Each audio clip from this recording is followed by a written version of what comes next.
There's a growing number of stories in the press these past couple of days about white, middle-class women and men who were participants in the attack on the Capitol. So they were I'm Ken Dolan-Del. My YouTube channel is called Work Life Confidential, where I share critical thinking on leadership and parenting, all other important human relationships. And if you like this content, please give this video a thumbs up and consider subscribing to my channel.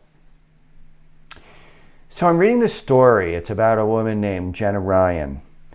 And she's a Texas real estate agent who was one of the terrorists who attacked the U.S. Capitol on January 6th. And she's now saying that she realizes that it was all based on a lie, that she regrets everything she did, and that she is essentially remorseful. On the one hand, I begin to feel a little sad for her.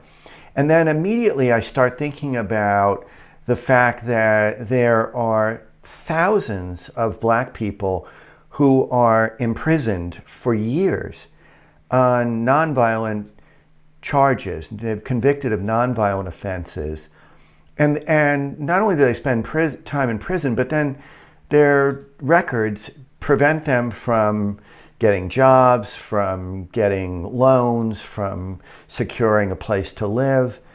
And then I think of people like Eric Garner, who are killed by the police for absolutely no reason, none whatsoever.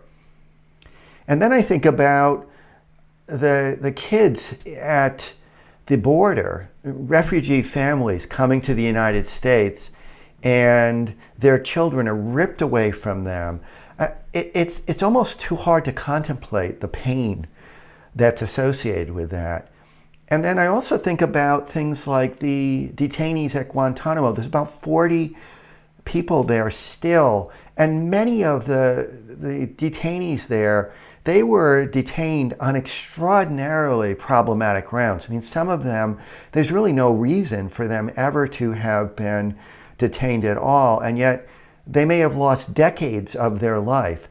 It's so important to put the experience of white, middle-class terrorists who attacked the Capitol, when we think about them, and perhaps we're thinking about them in ways that are somewhat sympathetic, to put all of that in context of the larger picture of how people across the spectrum of human differences are treated by our justice system.